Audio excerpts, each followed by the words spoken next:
Yo soy Julian. Tengo 34 años. Y durante 27 años de mi vida, pagué una fortuna absoluta solo para alquilar un espacio en mi propia familia.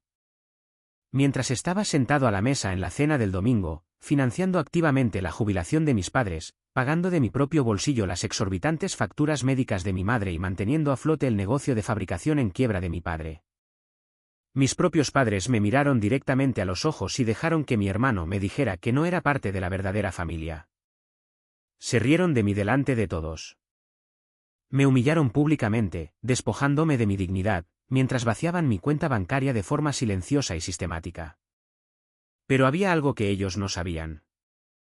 No tenían absolutamente ninguna idea de que mi abogado había estructurado cada favor familiar y cada rescate temporal como una deuda corporativa inquebrantable, fuertemente garantizada por sus bienes inmuebles y sus activos personales. Y justo ahora, las mismas personas que me dijeron que no compartía su sangre, están de pie en mi pasillo, rogándome que no les quite su casa.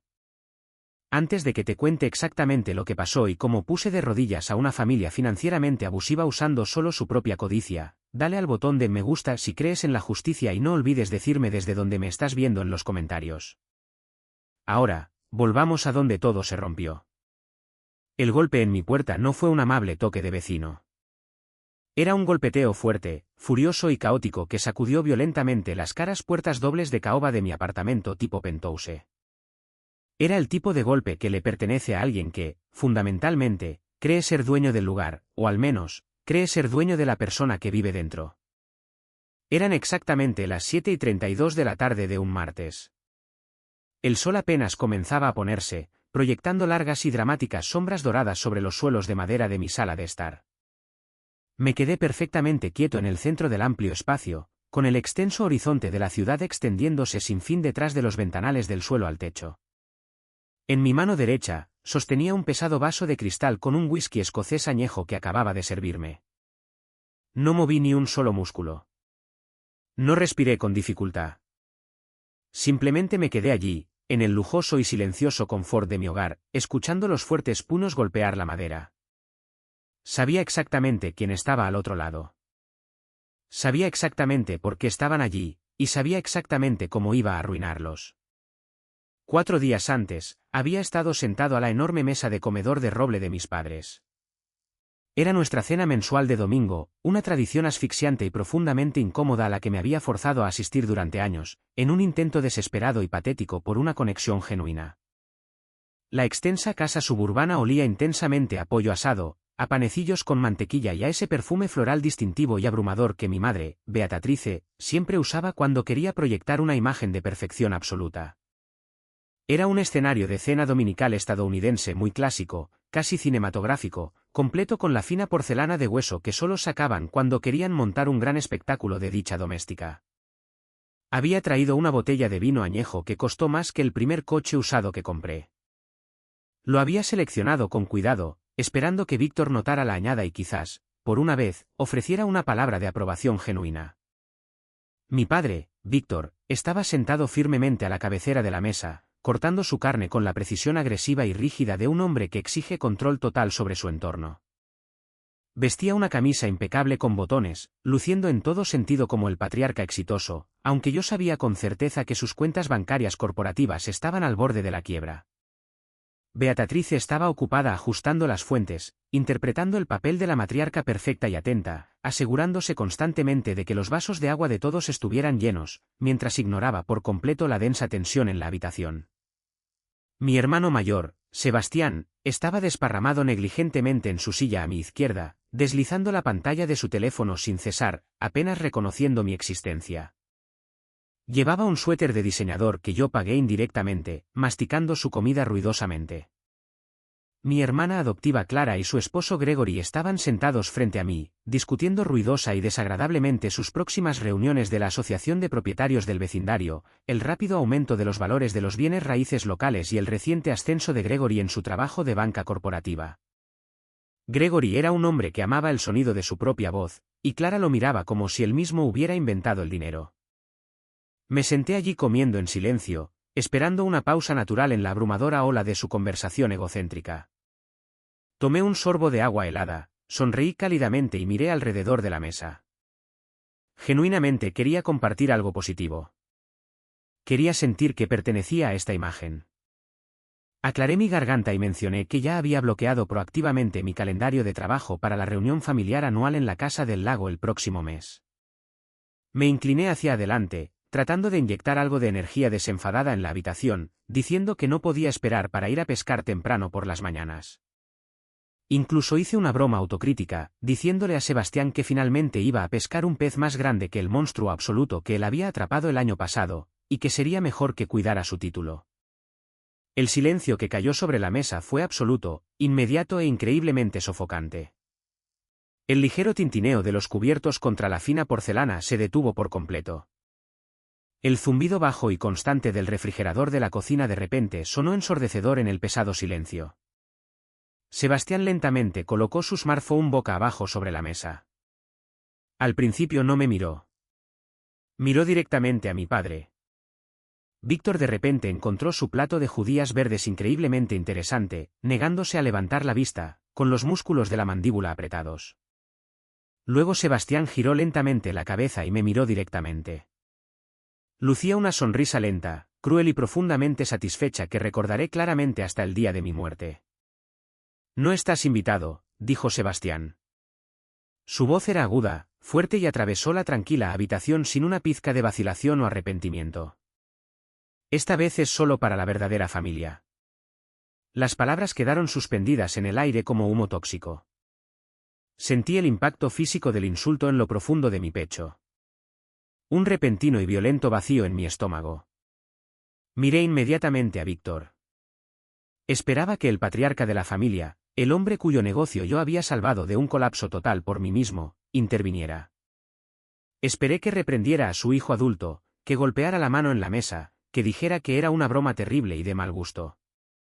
Víctor simplemente carraspeó, se movió incómodo en su costosa silla de comedor y murmuró algo completamente incoherente sobre las limitaciones de espacio en la cabaña y la tía Margaret queriendo mantener el número de invitados bajo este año. Volví mi mirada hacia Clara. No parecía compasiva. Intercambió una mirada muy divertida y cómplice con Gregory. Gregory, de hecho, soltó una pequeña y audible bocanada de risa, dando un largo sorbo a su vino tinto, como si estuviera viendo un programa de televisión moderadamente entretenido desarrollarse para su diversión personal. Beatrice simplemente miró rígidamente su plato. Sus labios se apretaron formando una fina línea blanca, abandonando por completo su papel de madre amorosa. Nadie me defendió. Nadie dijo una sola palabra a mi favor. El mensaje fue fuerte, claro y perfectamente coordinado entre todos ellos. La sangre es más espesa que el agua, y mi agua finalmente había llegado a su fin. Estaban perfectamente cómodos cobrando mis cheques masivos, aceptando mis rescates y permitiéndome financiar su fachada de clase media alta.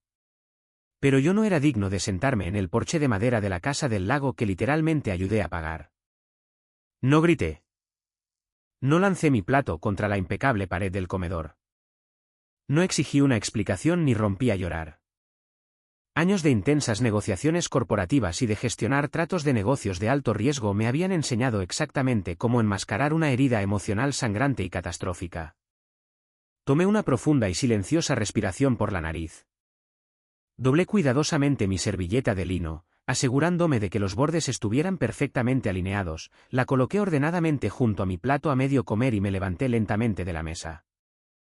Miré directamente a Beatrice, mi rostro una máscara completamente inexpresiva de educada indiferencia, y le dije que la cena estuvo deliciosa, como siempre. Me disculpé, salí por la puerta principal y la cerré suavemente detrás de mí. No miré hacia atrás. No esperé una disculpa que sabía que nunca llegaría.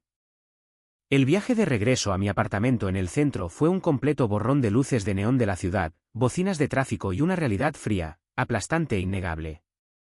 Mis manos apretaron el volante de cuero tan fuerte que mis nudillos se pusieron completamente blancos. El dolor físico me anclaba frente a la abrumadora devastación emocional. Luego vino la audacia, el puro, inalterado y asombroso sentido de derecho de la familia Michei. Durante días después de aquella cena agonizante, mi teléfono personal vibró ruidosamente sobre mi escritorio en el trabajo. Estaba en medio de la revisión de un importante contrato de software. Era una notificación push de mi aplicación bancaria segura. Víctor solicitaba una transferencia digital de $2.800. La nota adjunta a la audaz solicitud decía: necesitamos cubrir el depósito de catering para la reunión. Te lo devolveremos el próximo mes. Gracias. Me estaba pidiendo, activa y descaradamente, que financiara el mismo evento familiar al que me habían prohibido explícitamente asistir públicamente. Quería mi dinero ganado con tanto esfuerzo para comprar carnes de primera calidad y un costoso catering para la verdadera familia. Miré fijamente la pantalla durante mucho tiempo, dejando que la absoluta absurdidad de la situación me invadiera.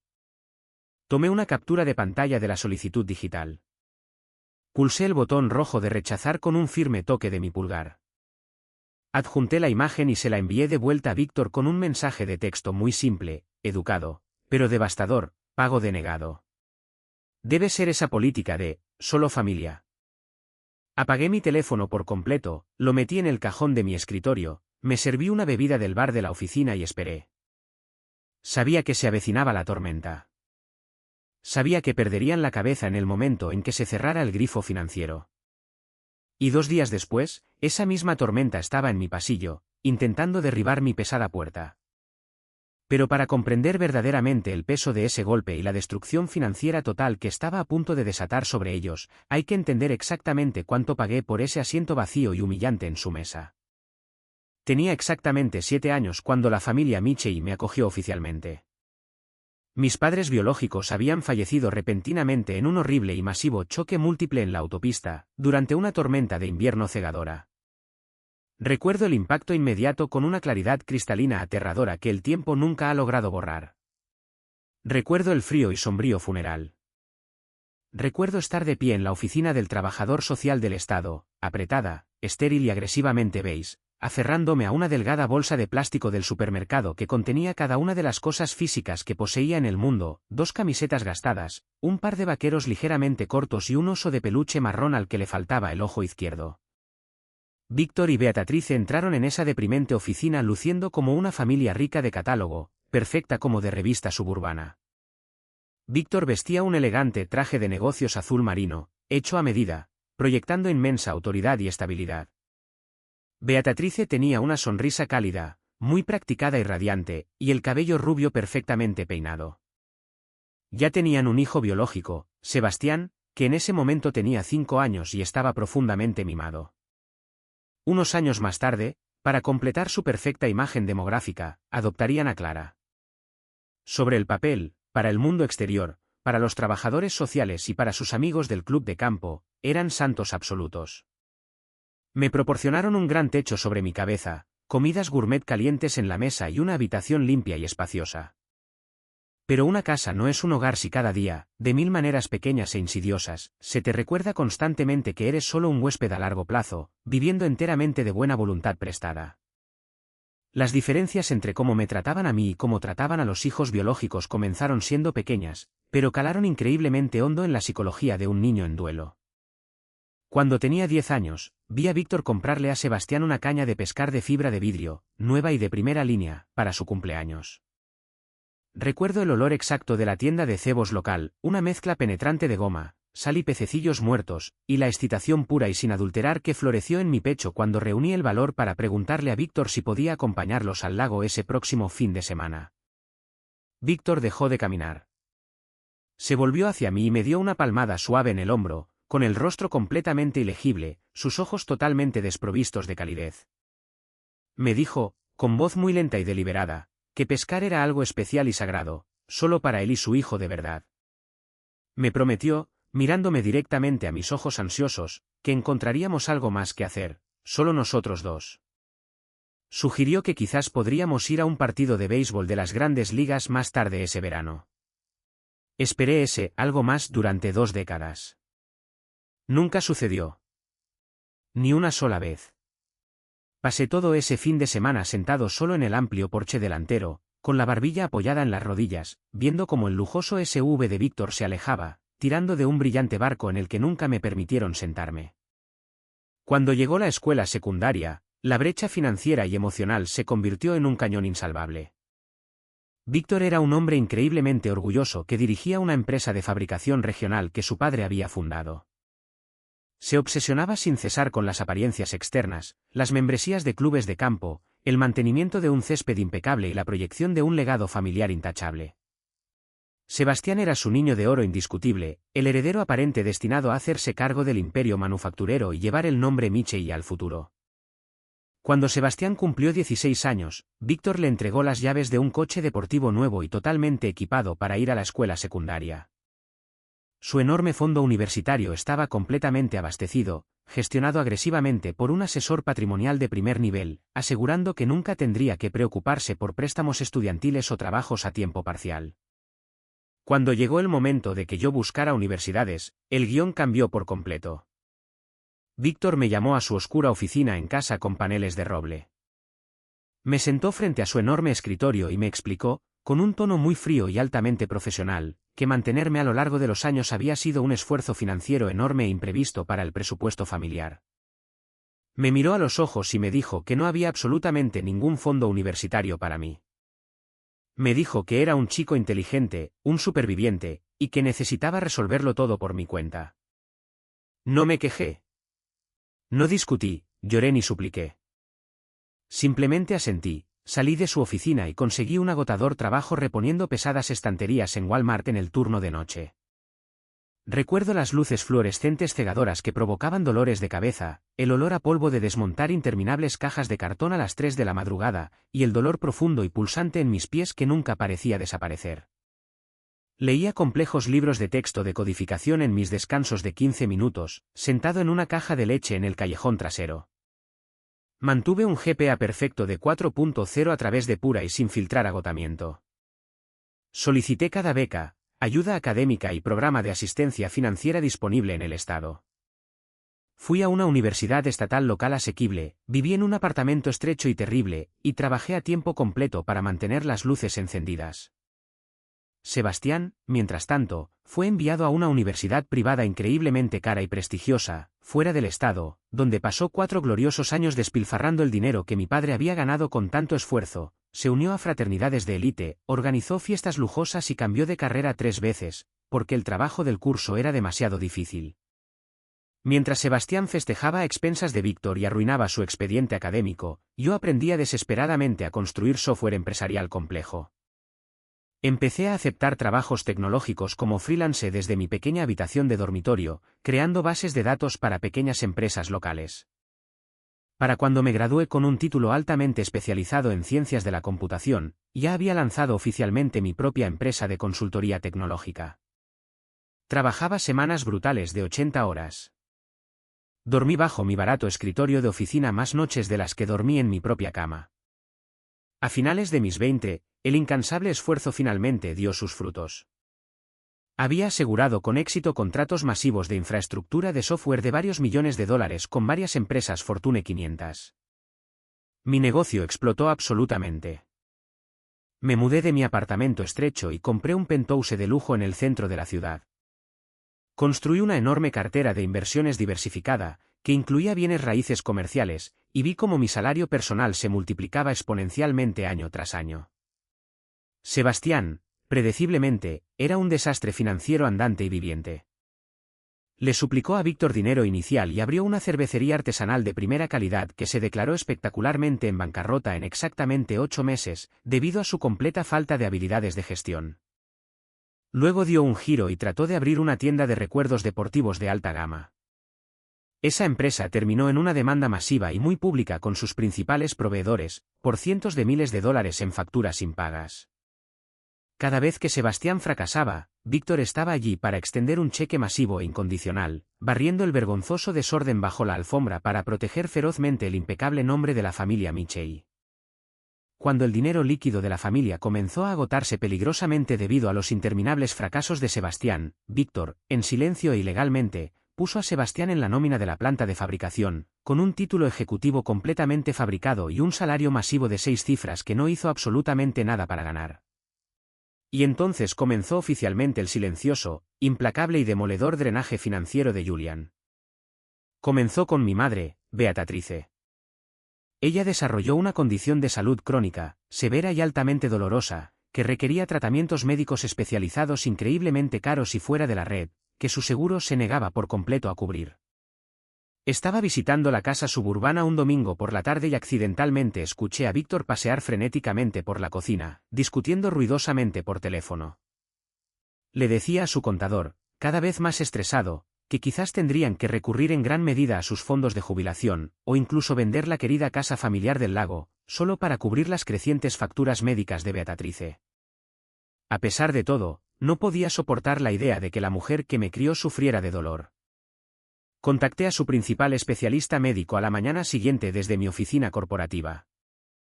Establecí un plan de pago directo completamente anónimo a través de una de mis cuentas corporativas seguras.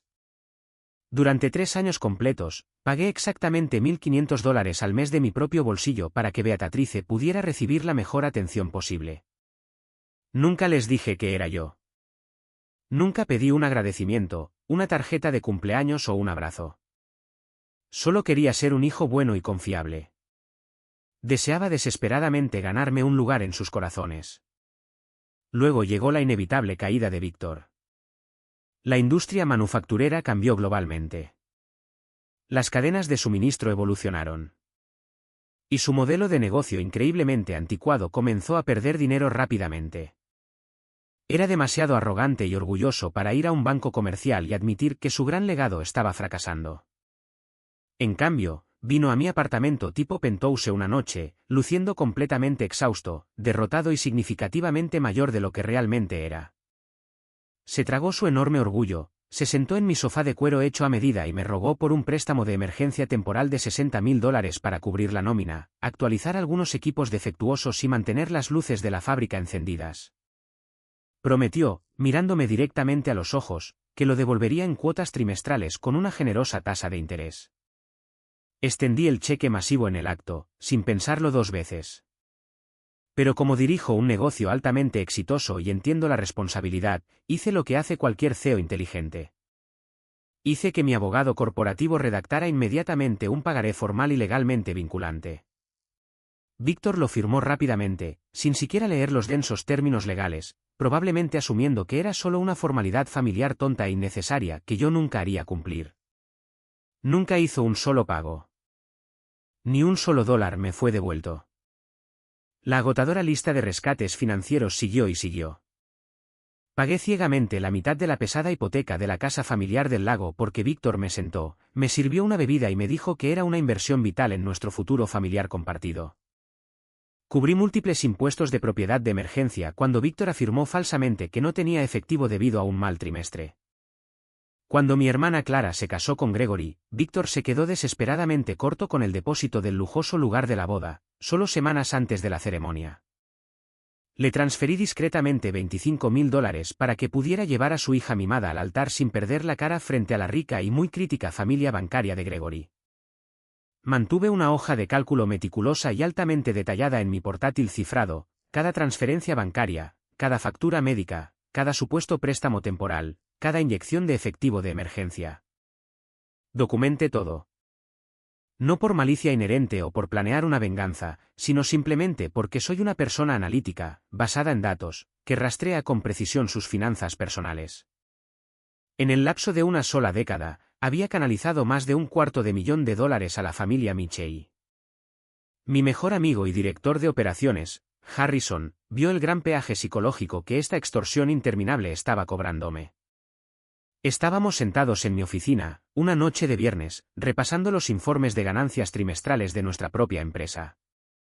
Harrison miró mis informes de gastos personales, suspiró profundamente y sacudió la cabeza con total incredulidad. Me miró con genuina lástima y me dijo que estaba tratando desesperadamente de comprar amor de personas que estaban perfectamente felices de vendérmelo a un precio extremadamente alto. Lo ignoré agresivamente. Defendí a mis abusadores. Le dije que la familia era increíblemente complicada y que él simplemente no entendía las complejas dinámicas subyacentes de ser un niño adoptado tratando de encajar. Genuinamente, y de forma tonta, creía que si solo probaba mi innegable valor financiero, si solo arreglaba suficientes de sus problemas catastróficos y cargaba con suficientes de sus pesadas cargas, finalmente me mirarían y me verían verdaderamente como uno de los suyos. Estaba completamente equivocado. Estaba comprando agresivamente mi entrada a una herencia tóxica de mentiras. Estaba financiando enteramente mi propia gran y patética ilusión. Y esa frágil ilusión finalmente se hizo añicos en 1.000.000 de pedazos la noche de la cena. Volvamos al momento exacto y desgarrador de aquella cena de domingo. La fracción exacta de segundo cuando Sebastián me miró con esa sonrisa tan arrogante, que invitaba a un puñetazo, y me dijo que no estaba invitado. El aire del comedor se convirtió instantáneamente en hielo sólido. Se sintió como si todo el oxígeno hubiera sido violentamente extraído del espacio. Miré directamente a Gregory, el desagradable esposo de Clara. Él agitaba lentamente su caro vino tinto en su copa de cristal, luciendo muy entretenido, con una leve sonrisa en sus labios, como si estuviera disfrutando de una actuación teatral particularmente dramática. Clara se inclinó sobre la mesa y palmeó suavemente el brazo de Sebastián, asintiendo con la cabeza en total y entusiasta acuerdo con su cruel declaración. Luego giró la cabeza y me miró con esa sonrisa empalagosa, increíblemente condescendiente, que me revolvió físicamente el estómago. No te lo tomes personal, Julian, dijo Clara, su voz goteando una falsa simpatía fabricada que se sentía como ácido. La tía Margaret es la anfitriona este año en su gran propiedad y realmente solo quiere que sea para la línea de sangre principal. Ya sabes cómo es la generación mayor con estas cosas tan tradicionales. Solo queremos respetar a la verdadera familia y honrar sus deseos específicos de intimidad. Verdadera familia, línea de sangre principal. Las palabras resonaron en mi cabeza, fuertes y destructivas. Miré a Víctor, el hombre que me había quitado descaradamente $60.000 de mi dinero ganado con tanto esfuerzo, solo para salvar su frágil y desmoronada orgullo y su negocio de fabricación en quiebra de la bancarrota total. Él se negó por completo y con firmeza a hacer contacto visual conmigo. Simplemente siguió cortando intensamente su trozo de pollo asado, dejando que sus hijos biológicos me destrozaran por completo en su propia casa. Eligió la cobardía sobre la decencia básica. Miré a Beatrice, la mujer cuyos caros y altamente especializados tratamientos médicos yo había estado financiando secreta y diligentemente durante 3 años enteros. Mantuvo su cabeza firmemente inclinada, mirando su plato. Sus nudillos estaban completamente blancos mientras sujetaba su tenedor de plata con un agarre de muerte. No dijo una sola palabra. No ofreció una sola sílaba para defender al hijo que la había mantenido sana y cómoda. Ella eligió activamente su silencio aterrorizado por encima de mi dignidad básica. La traición no fue solo una simple bofetada. Fue un cuchillo dentado y oxidado, violentamente clavado en mi intestino, retorcido lenta y deliberadamente por cada persona sentada en esa mesa. Salí de esa casa suburbana con la cabeza en alto, proyectando una calma total e inquebrantable. Pero en el momento en que subí a mi coche y cerré la pesada puerta de golpe, la brutal y asfixiante realidad me golpeó como un tren de carga. Había pasado toda mi vida adulta tratando desesperadamente de comprar un boleto muy caro para un juego al que nunca, jamás, se me permitió jugar. A la mañana siguiente, estaba sentado en mi oficina corporativa con paredes de cristal en el centro, mirando fijamente una compleja hoja de cálculo financiera en mis monitores, cuando sonó mi teléfono celular personal. La identificación de llamadas mostraba audazmente el nombre de Beatrice. Lo miré fijamente, dejándolo sonar hasta que pasó directamente al buzón de voz. Ella inmediatamente volvió a llamar. El teléfono vibró violentamente contra el escritorio. Finalmente descolgué, manteniendo mi voz completamente plana, fría y estrictamente profesional, desprovista de cualquier calidez familiar. Ella inmediatamente comenzó su clásica y muy ensayada rutina de víctima. Su voz temblaba perfectamente. Me dijo que lamentaba muchísimo cómo había ido la cena. Mintió con fluidez, diciendo que Sebastián estaba teniendo una semana muy estresante y terrible en la planta y que habló completamente fuera de lugar debido al agotamiento. Me dijo que no pudo dormir en toda la noche porque estaba increíblemente molesta por la repentina y horrible tensión en el comedor. La detuve justo ahí.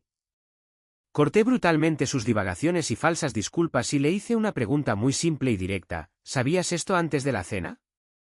¿Sabías que no estaba invitado? Hubo una pausa larga, increíblemente pesada y condenatoria en la línea.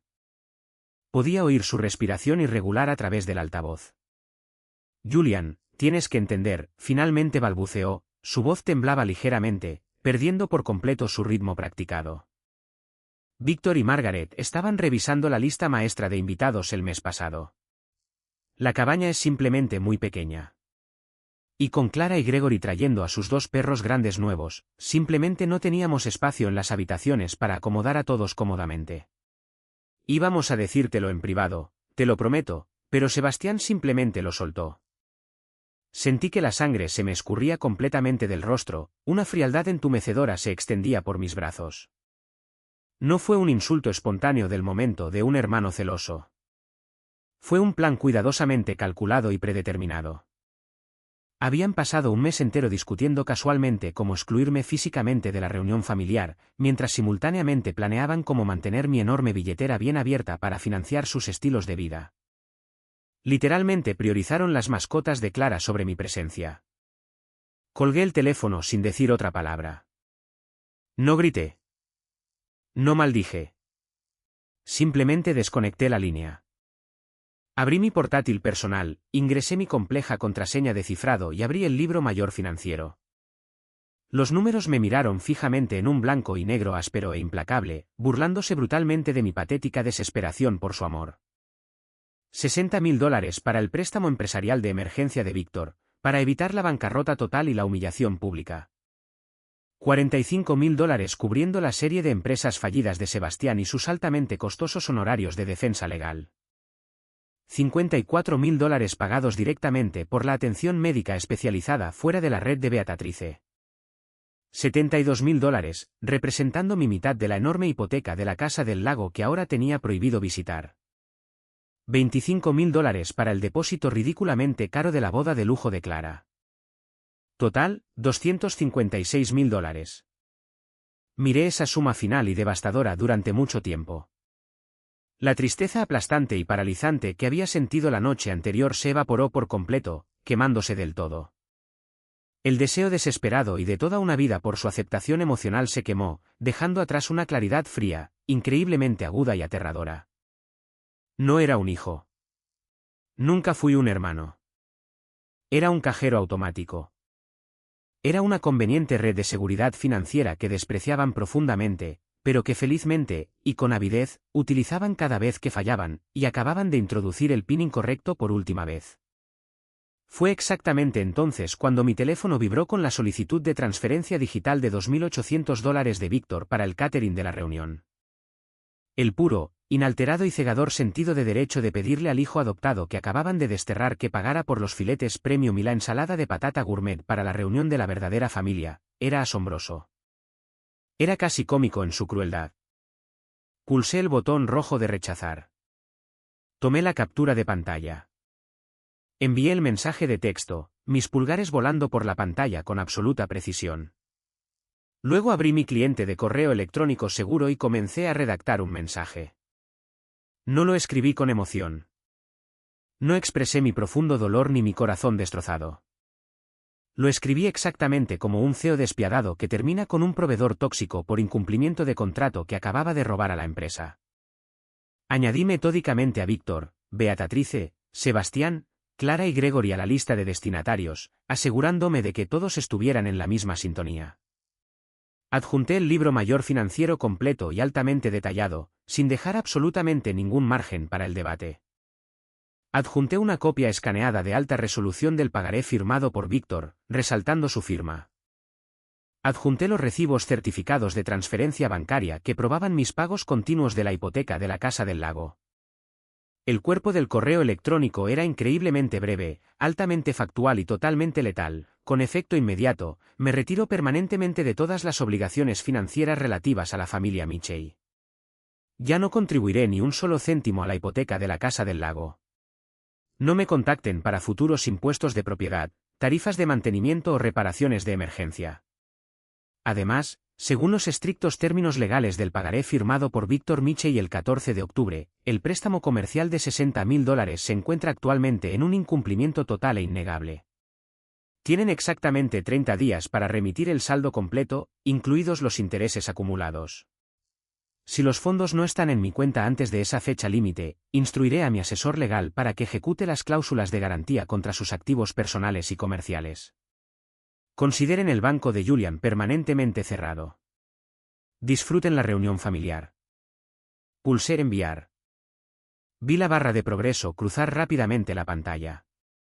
Cerré el portátil con un chasquido seco. Caminé hacia la enorme ventana, me serví un vaso de agua y miré la bulliciosa ciudad de abajo. La tormenta había comenzado oficialmente. Los vientos aullaban, y yo estaba completamente listo para ver cómo destrozaban su hermosa casa falsa hasta los cimientos. Las consecuencias de ese único y decisivo correo electrónico fueron instantáneas, altamente caóticas e increíblemente violentas. En exactamente 30 minutos después de pulsar enviar, mi teléfono personal prácticamente se derritió sobre mi elegante escritorio de madera. Vibró tan continuamente que casi se cayó del borde. Tenía 14 llamadas perdidas de Víctor, 8 llamadas profundamente agresivas de Sebastián, y una desesperada e interminable cadena de mensajes de texto frenéticos y muy emocionales de Beatrice, rogándome que contestara al teléfono y hablara con ella de forma razonable.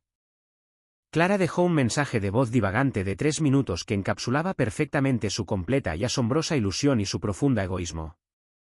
Su voz era chillona, en pánico y completamente centrada en sí misma. Julian, estás siendo completamente irrazonable, infantil y vengativo, chilló por teléfono. No puedes simplemente lanzar amenazas legales agresivas a papá por un estúpido y pequeño malentendido en la cena. ¿Qué pasa con su intachable reputación en la comunidad? ¿Has pensado siquiera en cómo nos afecta esto? Gregory trabaja en banca corporativa de élite. Julian, no puedes iniciar una demanda masiva y muy pública en nuestra familia y arrastrar su nombre intachable a ella. Nos hace ver a todos increíblemente mal. Podríamos enfrentar un desastre social. Necesitas llamar a papá ahora mismo. Retira por completo este ridículo correo electrónico amenazante y discúlpate profusamente por esta rabieta dramática. ¿Disculparme por mi rabieta? Esa era su narrativa firmemente establecida y profundamente arraigada. Para ellos, nunca fui un empresario exitoso.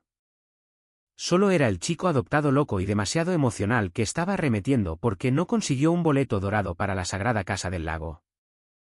Ignoraron completa y deliberadamente el $250,000 en recibos contundentes que acababa de dejar en su puerta virtual. Ignoraron agresivamente los contratos firmados legalmente vinculantes.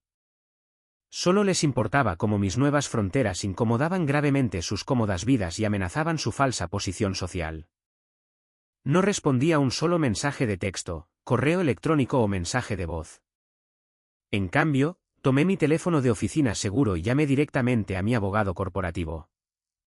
Es un abogado brillante, absolutamente implacable, un verdadero bulldog, que manejaba exclusivamente todos mis contratos de negocios de alto nivel y litigios corporativos agresivos.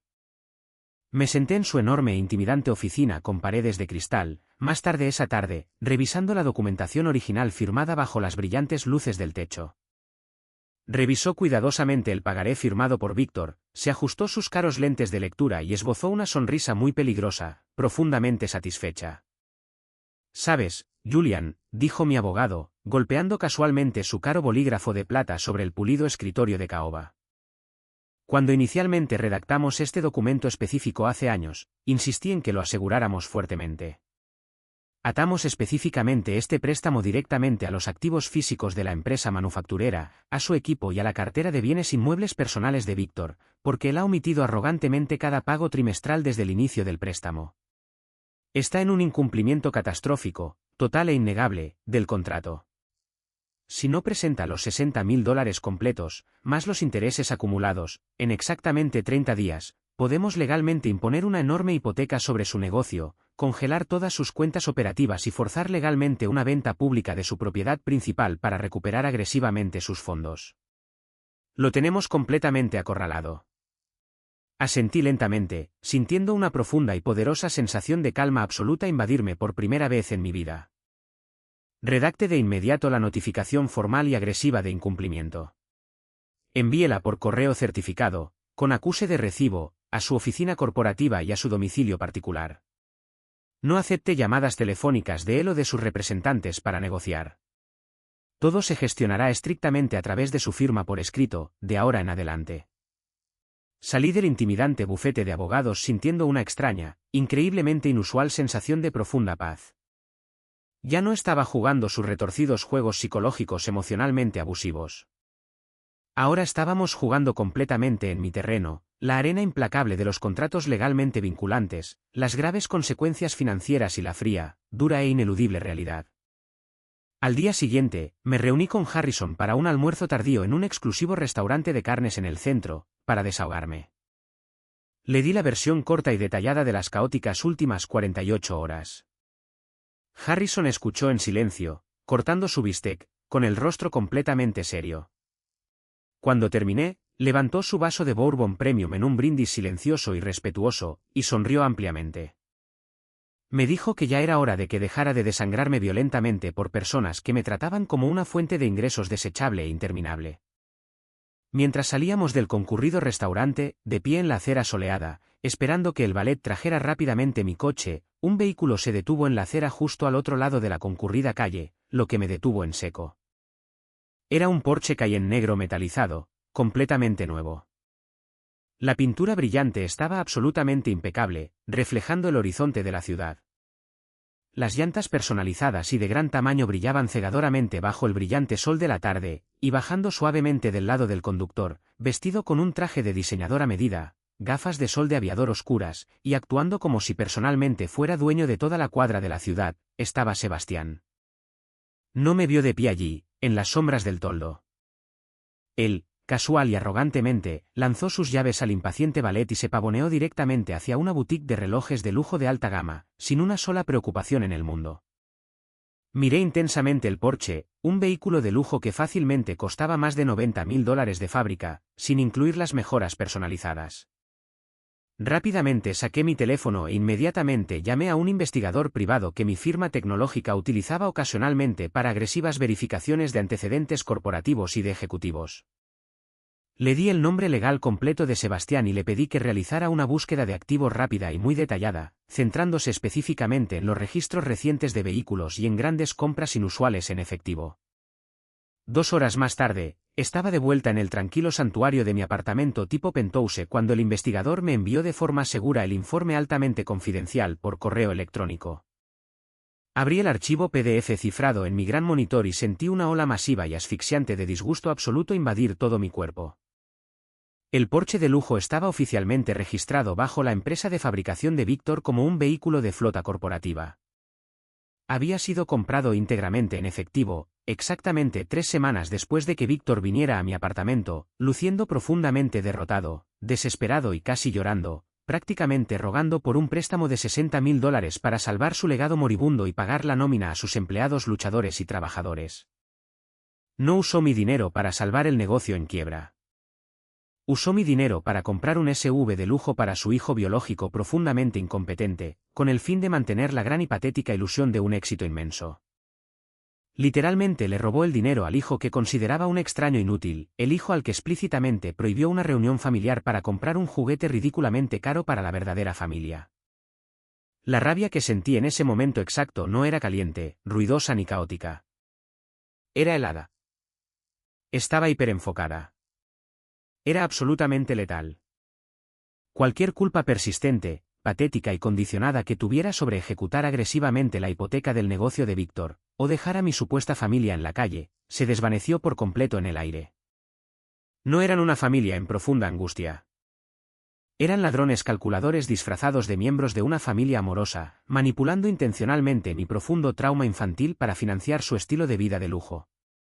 Pasé los siguientes 2 días completos en un silencio total, ininterrumpido. Fui al gimnasio y levanté pesas pesadas hasta que mis músculos ardieron. Dirigí mi empresa de tecnología con absoluta precisión y cerré con éxito un importante y muy lucrativo acuerdo de software. Ignoré por completo cada llamada entrante, cada correo electrónico frenético y cada mensaje de texto agresivo de los Michei. Los dejé sentados en la aterradora oscuridad, observando desesperadamente cómo el reloj de cuenta regresiva legal de 30 días avanzaba, sabiendo con absoluta certeza que las cartas legales certificadas se movían rápidamente a través del sistema postal, dirigiéndose directamente a sus puertas principales como un misil guiado. Y eso nos lleva de vuelta a la tarde del martes, a las 7:32. El golpeteo fuerte, furioso y desesperado en la puerta de mi penthouse.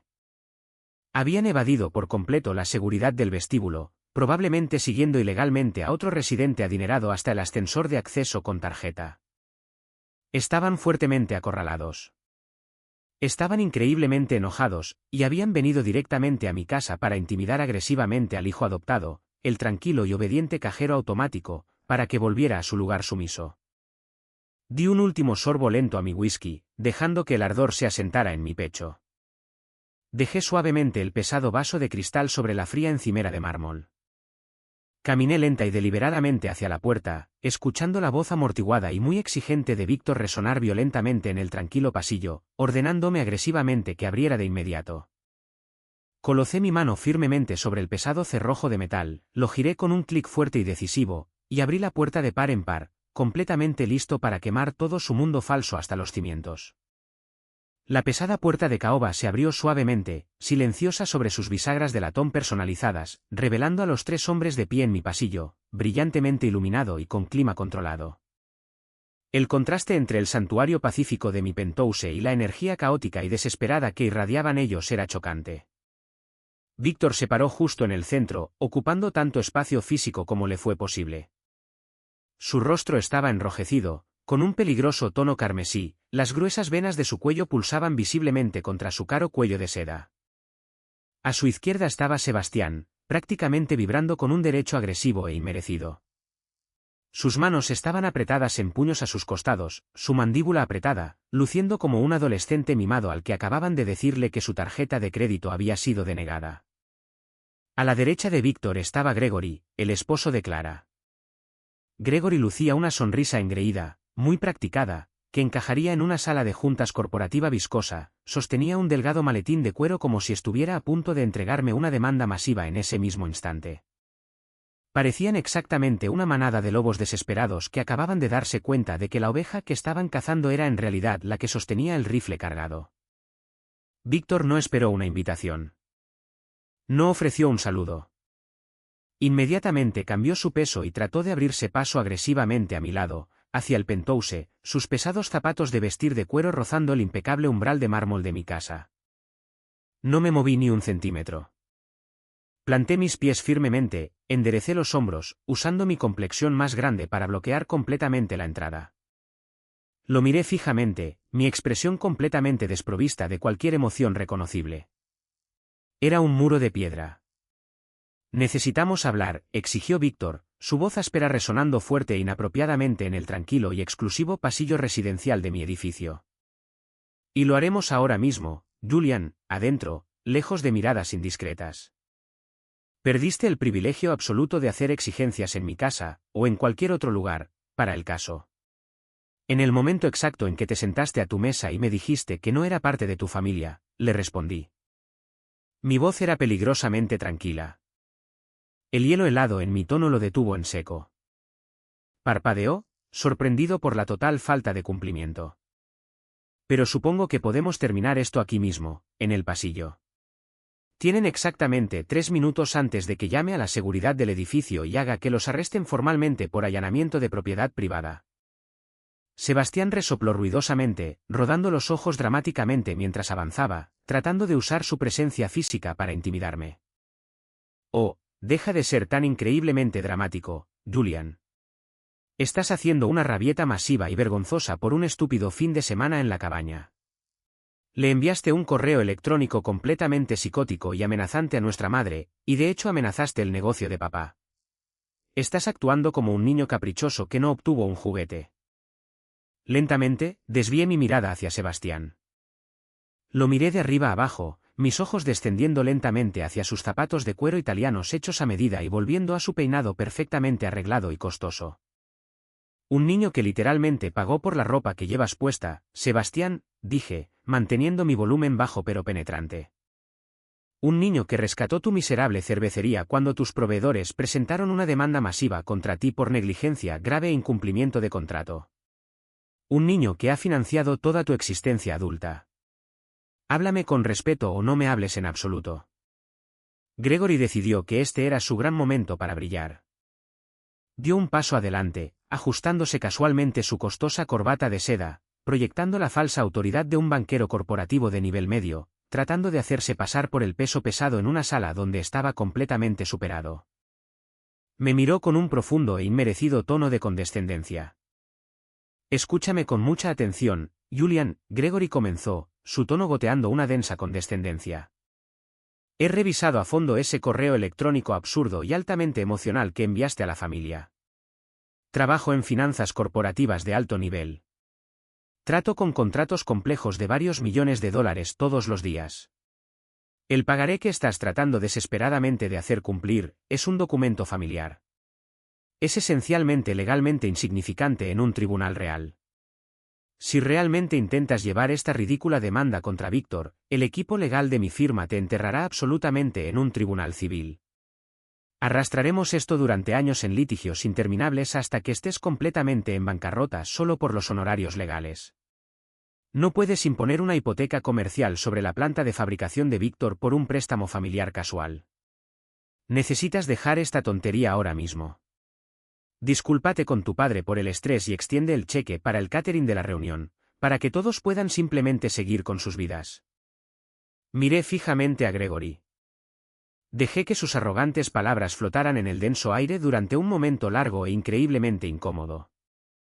Quería que sintiera el peso asfixiante de su propia y profunda arrogancia antes de desmantelar por completo su falsa realidad.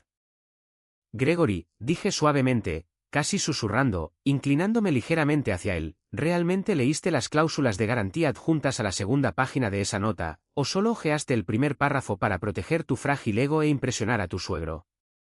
La sonrisa engreída y practicada de Gregory vaciló por una fracción de segundo. Un pequeño destello de duda cruzó sus ojos. Es un acuerdo de préstamo familiar estándar, de modelo. Es un instrumento de deuda corporativa completamente ejecutado y altamente agresivo, interrumpí, mi voz cortando su falsa confianza como un bisturí quirúrgico, redactado y finalizado por Levenson y Asociados. ¿Reconoces ese nombre de firma específico, Gregory? Porque son la firma de litigios corporativos más importante de todo este estado. El préstamo no fue emitido por mí personalmente desde una cuenta corriente. Fue formalmente emitido por la compañía holding principal de mi empresa de tecnología directamente a la LLC corporativa de Víctor. Está completa e irrevocablemente garantizado por toda la maquinaria pesada de la planta, los bienes inmuebles del almacén comercial y la residencia principal personal de Víctor. Debido a que Víctor, arrogantemente, omitió 4 pagos trimestrales consecutivos, automáticamente activó la agresiva cláusula de incumplimiento. A partir de las 9 de esta mañana, la hipoteca ya ha sido oficialmente registrada y procesada ante el secretario del condado.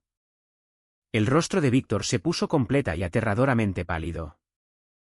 El agresivo y enojado carmesí desapareció por completo de sus mejillas, instantáneamente reemplazado por un gris ceniciento, enfermizo y aterrorizado. Lentamente se volvió hacia Gregory, puro pánico destellando violentamente en sus ojos. «Gregory», preguntó Víctor, su voz de repente sonaba muy pequeña y muy vieja. «Dijiste que no era vinculante. Nos dijiste explícitamente a Clara y a mí que no podía tocar la casa». Gregory tragó con dificultad, su nuez de Adán moviéndose nerviosamente contra su cuello apretado. Dio un pequeño paso hacia atrás, dándose cuenta de repente de que había entrado con confianza en un campo minado legal sin chaleco, y acababa de arrastrar a su rico suegro a una mina terrestre. «Esto es completamente inadmisible», balbuceó Víctor, volviendo sus ojos desesperados y muy abiertos hacia mí. Sus manos comenzaron a temblar ligeramente. «No puedes hacer esto, Julian. Eres mi hijo. Después de todo lo que he hecho por ti, después de poner un techo pesado sobre tu cabeza y alimentarte cuando nadie más te quería, el negocio está pasando apuros ahora mismo. La cadena de suministro es un desastre. Si congelas esas cuentas operativas, no podré pagar la nómina el viernes. El banco ejecutará inmediatamente la hipoteca de la casa. Perderé todo mi legado». «¿Tu legado?», repetí, una risa fría, oscura y sin humor escapando de mi garganta. «Tu gran legado está construido enteramente sobre una base oculta de mi dinero.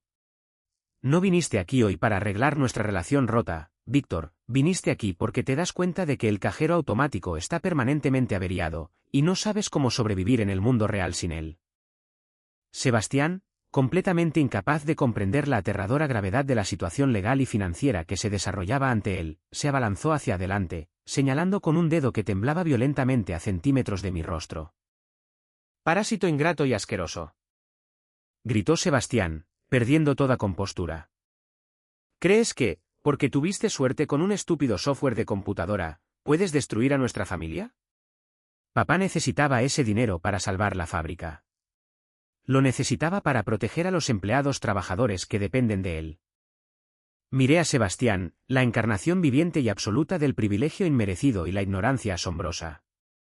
Alargué la mano tranquilamente hacia el bolsillo interior de mi blazer a medida y saqué un trozo de papel grueso, cuidadosamente doblado. Era el informe impreso y verificado de activos de mi investigador privado. Lo desdoblé lentamente, alisando las arrugas, y lo sostuve justo frente al rostro aterrorizado de Víctor. ¿Salvar la fábrica?, pregunté, mi voz bajando a un susurro aterrador y absoluto.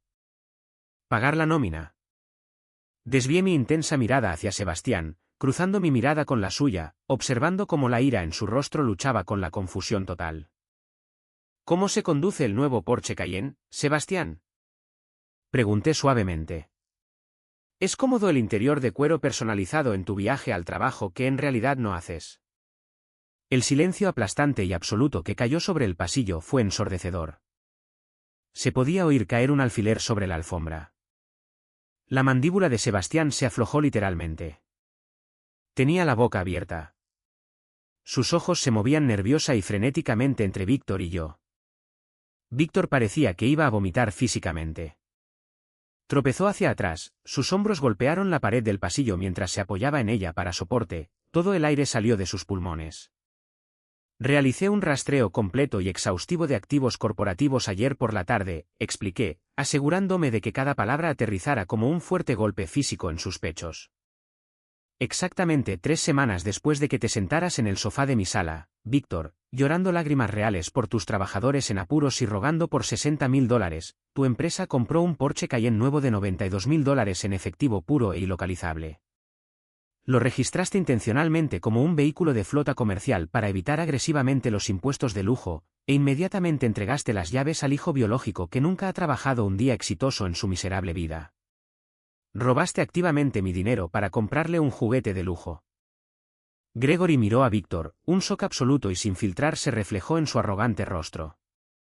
Incluso el esposo altamente manipulador de Clara, el hombre que se creía infinitamente superior a todos en la habitación, se dio cuenta de que había apoyado ciegamente a un caballo mentiroso y fraudulento.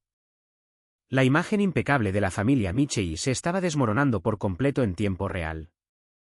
Julian, por favor, tienes que dejarme explicar, Víctor jadeó, levantando sus manos temblorosas en un patético y desesperado gesto de rendición. No fue así. Te lo juro. Sebastián necesitaba un vehículo fiable y seguro para importantes reuniones con clientes. Íbamos a pagarte tan pronto como llegaran las ganancias del próximo trimestre. Me desinvitaron explícitamente y públicamente de una reunión familiar porque no soy de la verdadera familia, afirmé, mi voz resonando por el pasillo con una finalidad aterradora e inquebrantable. Te sentaste allí en esa mesa y dejaste que tus hijos me humillaran por diversión. Todo mientras tu hijo conducía un coche de lujo comprado íntegramente con mi dinero robado. No eres un padre, Víctor. Eres un estafador. Metí la mano en mi bolsillo y saqué mi teléfono móvil. Marqué el teléfono de la recepción sin romper el contacto visual. Edward, dije suavemente al auricular. Soy Julian, del Penthouse B. Tengo a 3 intrusos hostiles en mi pasillo que se niegan agresivamente a irse. Por favor, envíe al equipo de seguridad completo de inmediato para que los escolten fuera de las instalaciones. Si se resisten de alguna manera, llamen a la policía y presenten cargos. Colgué el teléfono. Miré a Víctor por última vez, observando cómo un hombre poderoso se daba cuenta de que su imperio acababa de reducirse a cenizas. La cuenta regresiva legal de 30 días se mantiene. Paga la deuda en su totalidad o me quedo con la fábrica y la casa. Que tengan una maravillosa reunión familiar. Les cerré la pesada puerta de caoba directamente en sus caras. Eché el cerrojo con un clic fuerte e increíblemente satisfactorio. Caminé lentamente de regreso a mi sala de estar, tomé mi vaso de whisky y di un largo y profundo sorbo. La guerra unilateral había terminado, y yo acababa de lanzar la bomba nuclear. Si honestamente pensé que la brutal confrontación en el pasillo era el final absoluto del drama, estaba subestimando vasta y peligrosamente la red tóxica, extensa y altamente comunicativa de la familia extendida Michei.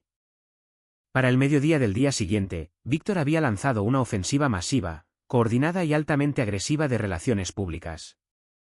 Se dio cuenta con aterradora claridad de que no podía intimidarme legalmente, ni manipularme financieramente, así que decidió intentar destruirme socialmente. Armó todo el árbol genealógico contra mí en un intento desesperado por forzar mi mano. Mi teléfono celular personal comenzó a explotar con mensajes de texto furiosos, mensajes de voz enojados y correos electrónicos agresivos de tías, tíos y primos lejanos con los que no había hablado en más de 5 años. Víctor claramente había pasado toda la mañana al teléfono, hilando una narrativa magistral y completamente fabricada.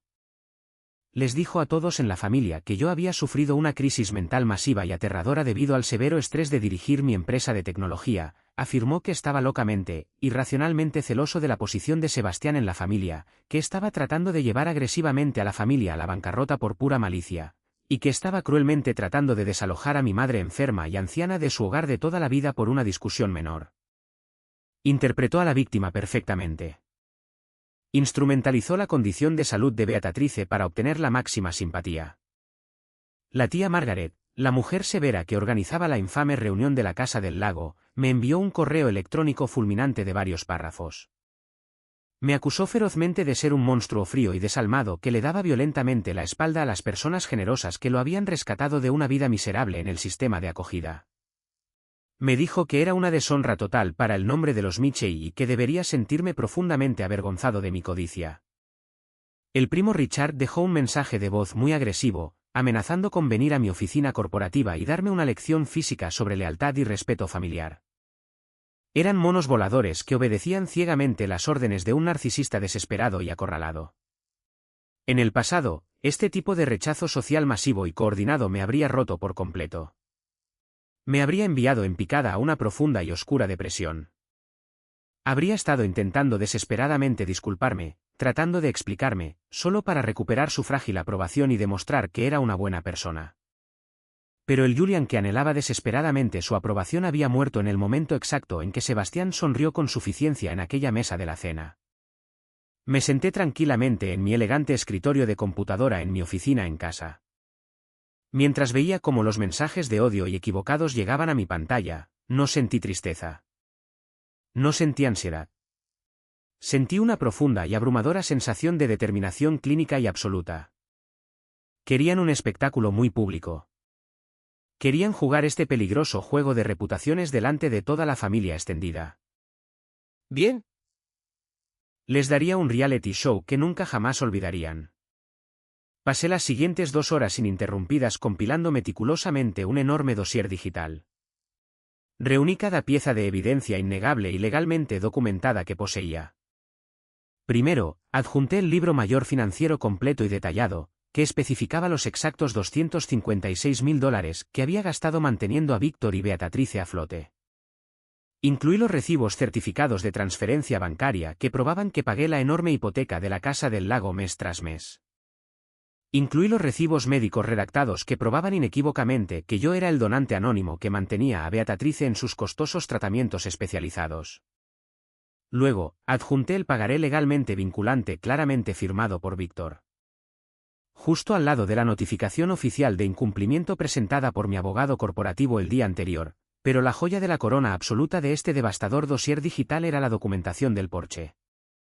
Escaneé y adjunté la factura oficial del concesionario y los documentos de registro estatales legalmente proporcionados por mi investigador privado.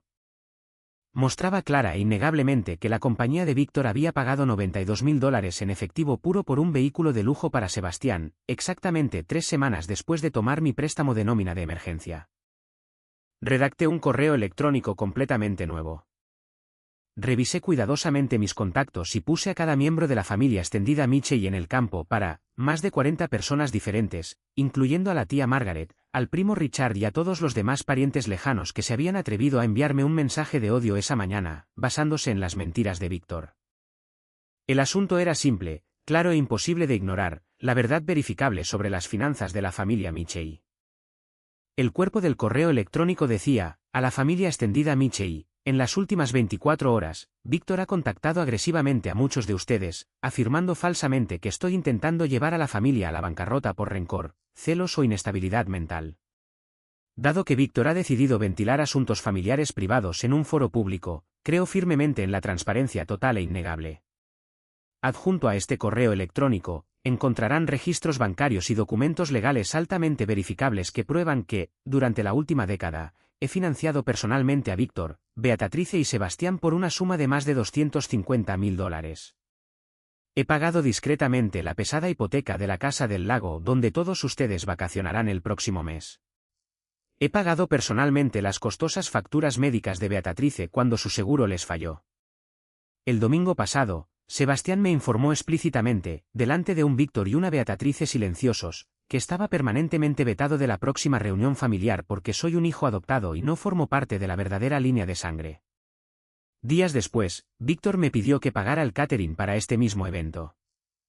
Además, encontrarán adjuntos los documentos legales que prueban que Víctor tomó un préstamo corporativo de $60.000 de mi parte, bajo la falsa apariencia de salvar su fábrica y pagar la nómina, solo para usar ilegalmente esos mismos fondos para comprar un Porsche Cayenne nuevo de $92.000 para Sebastián, en efectivo. No estoy llevando a esta familia a la bancarrota. Simplemente estoy cerrando mi billetera al abuso financiero. He reclamado legalmente mis deudas vinculantes, como lo haría cualquier entidad corporativa al ser defraudada. Si Víctor pierde su extensa casa o su negocio, es únicamente porque eligió robar activamente a su hijo adoptado para financiar un estilo de vida de lujo que no podía permitirse en absoluto. Les deseo a todos un tiempo maravilloso en la reunión. Tomé una respiración profunda y constante, coloqué el cursor del ratón sobre el botón de enviar y lo pulsé. La bomba digital estalló. Durante la primera hora, hubo un silencio absoluto, aterrador y pesado. El constante y molesto aluvión de mensajes de texto odiosos cesó de inmediato. Mi teléfono se apagó por completo. Solo podía imaginar el puro y sin adulterar caos que explotaba en salas de estar, oficinas y chats de grupo de todo el estado, mientras 40 parientes diferentes abrían simultáneamente esos archivos PDF y miraban la innegable prueba matemática del asombroso fraude financiero y la bancarrota moral de Víctor. La primera persona en romper oficialmente el silencio fue el primo Richard, el mismo hombre que había amenazado agresivamente con venir a mi oficina para golpearme físicamente solo unas horas antes. Envió un único mensaje de texto de 3 palabras: maldita sea. Maldición. Luego, las pesadas fichas de dominó comenzaron a caer violentamente. Recibí un correo electrónico largo y muy emocional de la tía Margaret. El tono era vasta y salvajemente diferente de su anterior mensaje agresivo. Estaba completamente frenética y profundamente avergonzada. Explicó que había llamado inmediatamente a Víctor para exigirle una explicación clara sobre la documentación del Porsche, y Víctor, aparentemente, le había gritado, la había llamado traidora y le había colgado el teléfono. Se disculpó profusamente conmigo, afirmando que no tenía absolutamente ninguna idea de que me hubieran tratado de esa manera, que le daban náuseas y que estaba reconsiderando seriamente la posibilidad de organizar la reunión. Al final del día laboral, la fachada social de Víctor, perfectamente elaborada y de décadas de antigüedad, se había desintegrado completa y permanentemente. Ya no era el patriarca generoso y exitoso del respetado clan Michei. Era un mentiroso manipulador y desesperado financieramente que había sido brutalmente expuesto frente a cada persona cuya opinión valoraba desesperadamente. Y las graves consecuencias financieras se movían tan rápidamente como las sociales. Fiel a su palabra, mi abogado ejecutó agresivamente la hipoteca comercial. Cuando Víctor intentó frenéticamente mover fondos de sus cuentas operativas corporativas para esconderlos en cuentas offshore o personales, las encontró completamente congeladas por el banco. El lunes siguiente, recibí una actualización muy satisfactoria, casi cómica, de mi investigador privado. Sebastián, completamente ajeno a las consecuencias del mundo real que se cernían sobre él, había conducido arrogantemente el Porsche a su gimnasio de lujo favorito e increíblemente caro. Cuando salió 2 horas después, con su batido de proteínas, encontró una grúa de servicio pesado que le estaba embargando legalmente el vehículo justo en medio del concurrido estacionamiento. Debido a que mi hipoteca corporativa anulaba su fraude familiar interno, el prestamista comercial tenía el derecho de incautar el activo. Sebastián tuvo una rabieta masiva, ruidosa y muy pública en el estacionamiento. Amenazó físicamente con demandar al enorme conductor de la grúa, humillándose por completo frente a la mitad de la rica ciudad y a varios de sus compañeros de gimnasio. Se quedó solo en la acera, con su bolsa de gimnasio, completamente arruinado, totalmente impotente, y, finalmente, enfrentando la realidad. El giro no fue solo que me defendí de mis abusadores. El verdadero giro fue que utilicé su propia y masiva vanidad, su propia codicia desenfrenada y su propia necesidad desesperada de validación pública para construir la misma jaula de hierro que los atrapó permanentemente. Me recosté en mi lujosa silla de oficina, mirando el brillante horizonte de la ciudad mientras el sol se ponía sobre los edificios. Pensé que sentiría una abrumadora sensación de triunfo oscuro y vicioso. Pensé que estaría animando o celebrando, pero en cambio, solo me sentí increíblemente, maravillosamente ligero. Un peso pesado y asfixiante que había cargado desde que era un huérfano de 7 años, finalmente se había levantado de mi pecho para siempre. El colapso catastrófico total de la familia Michei ocurrió con una velocidad y ferocidad que fue casi aterradora de presenciar, incluso desde una distancia segura y desapegada. Una vez que el dinero secreto dejó de fluir y la fea e innegable verdad fue expuesta a la luz del día, toda la base estructural de sus vidas se desmoronó en polvo fino. Unas semanas después de que el correo electrónico masivo aniquilara efectivamente su posición social, recibí una llamada telefónica increíblemente inesperada. Estaba en mi oficina en casa revisando inversiones inmobiliarias cuando mi teléfono zumbó. La identificación de llamadas mostraba un número de fuera del estado que no reconocí. Contesté con cautela, esperando otro primo enojado o quizás un abogado desesperado que Víctor hubiera logrado conseguir. Julian. Preguntó una voz suave de mujer mayor, sonando dubitativa. Dígame. ¿Quién es? Respondí, manteniendo mi tono neutral. Es tu tía Silvia, dijo ella, su voz cargada de una fuerte emoción. Me quedé completamente inmóvil en mi silla. La tía Silvia era la hermana mayor de Víctor, que vivía en la costa opuesta. Durante toda mi infancia, Víctor y Beatrice me habían dicho explícita y repetidamente que Silvia desaprobaba profundamente mi adopción.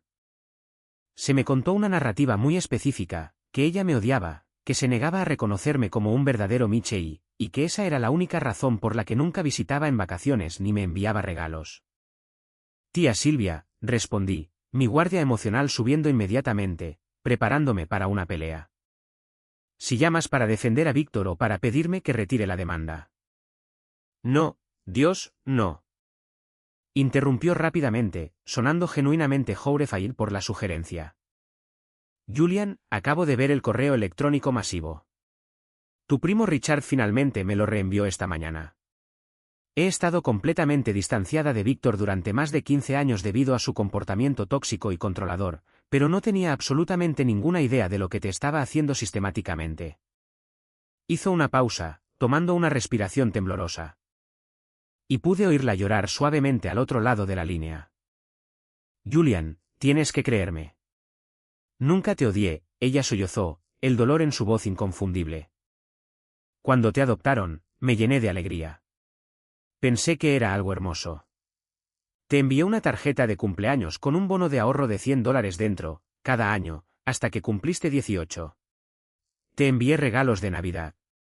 Te escribía largas cartas preguntando por la escuela y tus aficiones. Víctor me dijo que eras un niño profundamente problemático y enojado, que tiraba mis regalos y se negaba agresivamente a hablar conmigo. Me dijo que no querías una relación con nadie. Él me sacó por completo, e intencionalmente, de tu vida. La enorme revelación me golpeó como un puñetazo físico en el pecho. Fue el giro final devastador. El profundo aislamiento que había sentido toda mi vida, la profunda y dolorosa creencia de que la familia extendida me odiaba fundamentalmente. Todo era una mentira cuidadosamente fabricada y altamente controlada.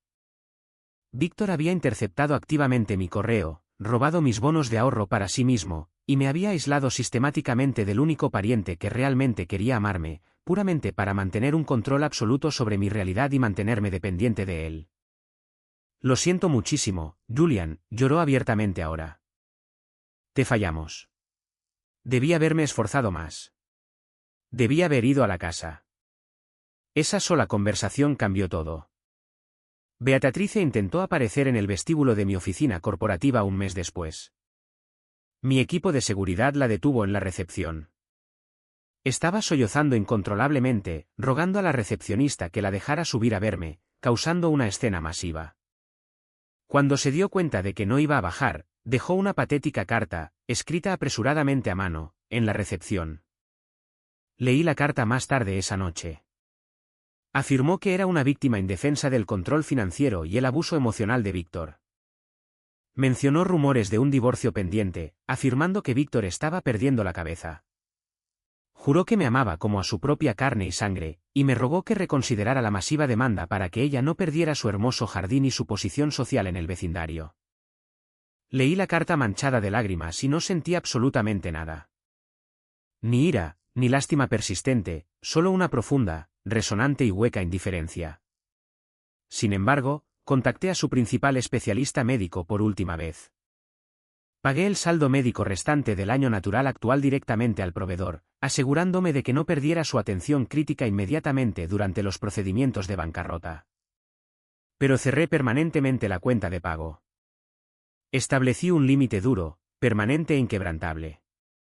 Han pasado casi 2 años completos desde aquella fatídica y agonizante cena de domingo que cambió por completo la trayectoria de mi vida.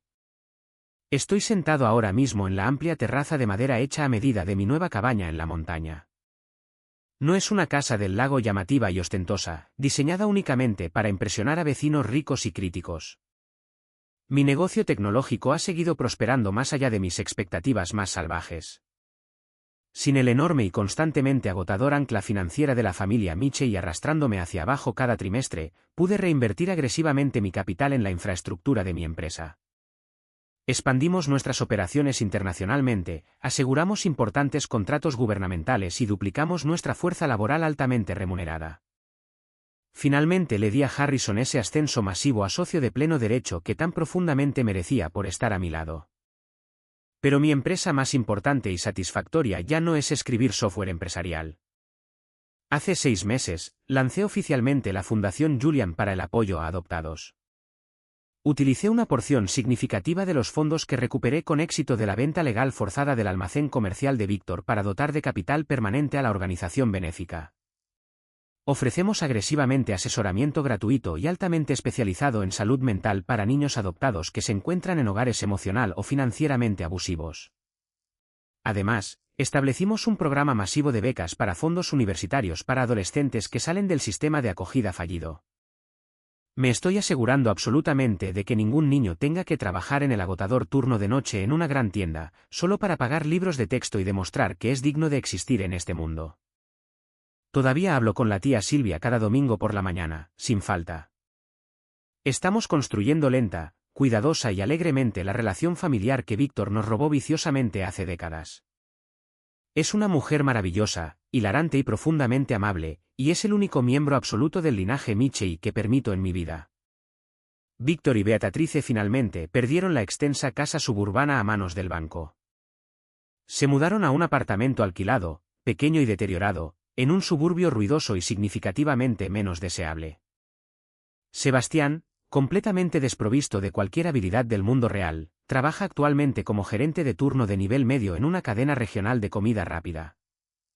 Es una dura realidad que destruye absolutamente el orgullo tóxico y asfixiante de Víctor todos los días. Han intentado contactarme en varias ocasiones, principalmente alrededor de Acción de Gracias y Navidad, enviando correos electrónicos patéticos y pasivo-agresivos sobre el perdón cristiano y la importancia del deber familiar. Nunca respondo. Están permanentemente bloqueados en cada plataforma digital. El silencio que les doy ahora no es un castigo infantil. Es un escudo permanente e impenetrable que protege mi preciada paz.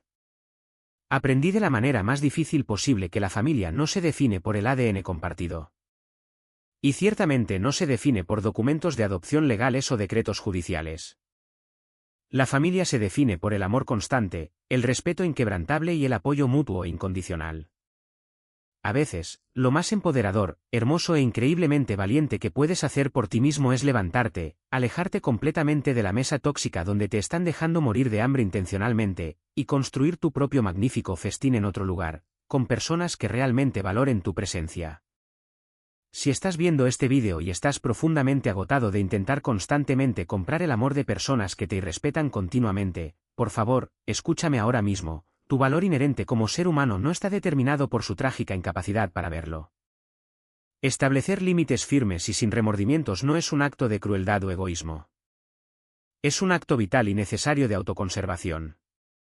Alejarse de una herencia tóxica, ya sea emocional o financiera, es la única manera absoluta de reclamar tu verdadero y hermoso futuro. ¿Alguna vez has enfrentado algo increíblemente similar con tu propia familia? ¿Alguna vez has tenido que trazar una línea dura e implacable para proteger tu paz mental y tu billetera? Comparte tu historia en los comentarios. Leo cada uno de ellos, y todos podemos aprender mucho de la fuerza y la resiliencia de los demás.